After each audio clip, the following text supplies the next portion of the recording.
The veteran versus the debutante. Ghana's WAFCON 2026 opener. Okay, let's dive into this.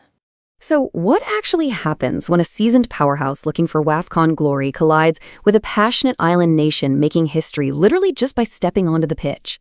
Think about it. On one hand, you've got this heavy, palpable weight of expectations resting on the shoulders of a seasoned team desperately hunting for continental glory. And then on the other hand, you have an incredibly passionate island nation making history the second they walk out of the tunnel.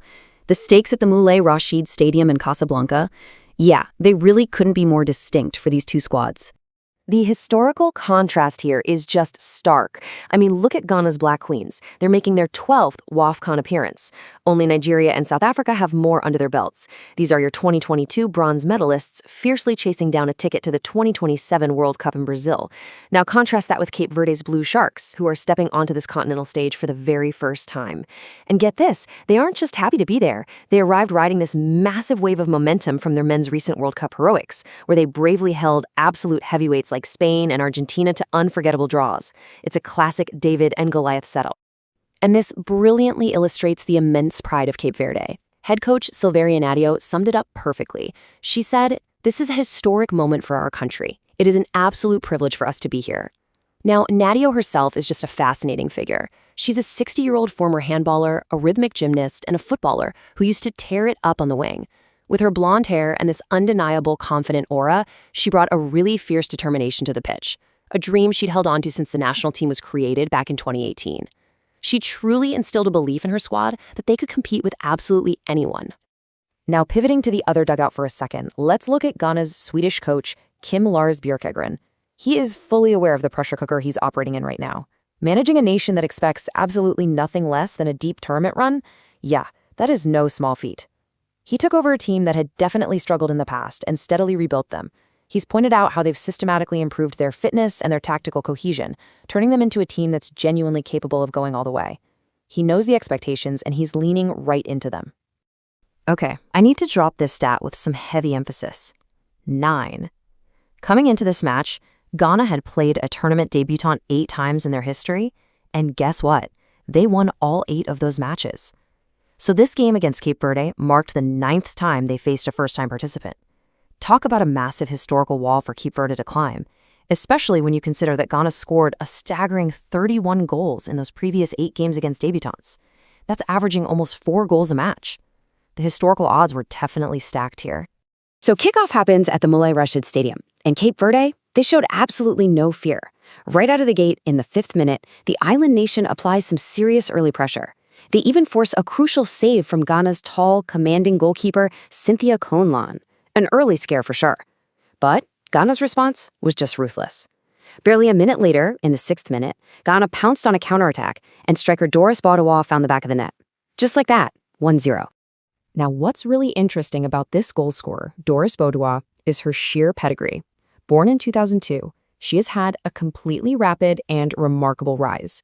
She went from being a standout for Haskell Heck ladies in Ghana to playing her club football over in Europe for the Serbian side ZFK Spartak Subotica. And get this, back in 2022, she was nominated for 3 different CAF awards, including Player of the Year.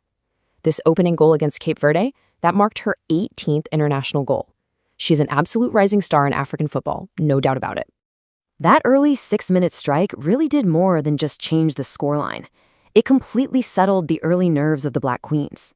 It was this perfect pivot. From an individual moment of brilliance, Ghana established total tactical dominance. They just began to dictate the tempo. They started pinning Cape Verde deep in their own half, with this incredibly neat, organized passing across the midfield. It was honestly a textbook transition from micro-brilliance to macro control of the game. But you know what? Cape Verde absolutely refused to be rattled. The rest of this super physical first half settled into a really intense end-to-end affair. The intensity noticeably picked up, which actually led to Ghana's Jennifer Cudjoe taking a yellow card in the 20th minute. Then, fast forward to the 37th minute, Boaduwaa almost doubled her tally with a beautiful, low-curled effort. But Cape Verde's goalkeeper, Jacinta Rodriguez, produced an absolutely spectacular elastic save to deny her. It was brilliant. So, despite all that relentless pressure and a bunch of corners, the halftime whistle blew with the score still locked at 1-0. A quick look at the halftime stats tells the real story of the matchup to that point.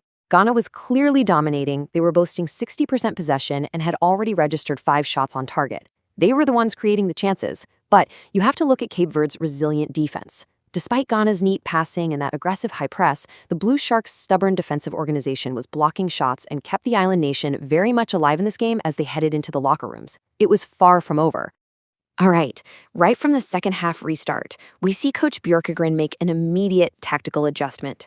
He recognized they needed just a bit more cutting edge to break down Cape Verde's stubborn defensive block. So he introduces Sharon Sampson for Princess Marfo. The goal here was clearly to inject some fresh attacking energy and aim for better composure and decision-making in the final third. A very smart, calculated move. And wow, did that tactical shift pay off beautifully.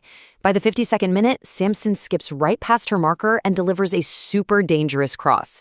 Literally just a minute later, relentless pressure from Chantel Boy-Horka forces Cape Verde defender Elea Vieira to accidentally turn the ball into her own net.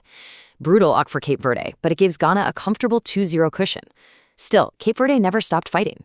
Down in the 71st minute, a misplaced pass from Ghana suddenly opened a door for them. But Cynthia Conlon stood tall in the net, using her massive reach to make a crucial save and protect that clean sheet.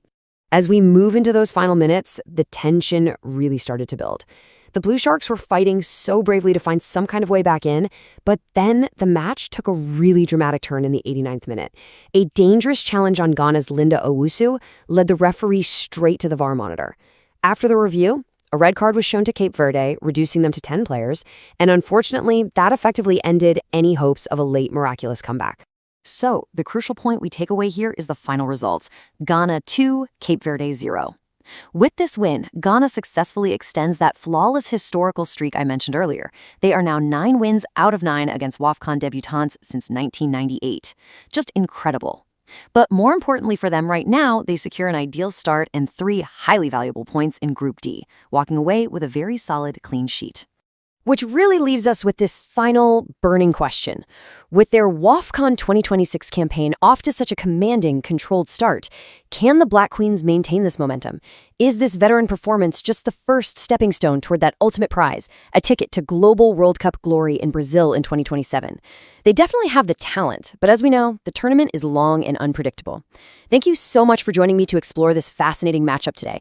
Keep the insights from this explainer in mind as the tournament progresses, and I'll catch you next time.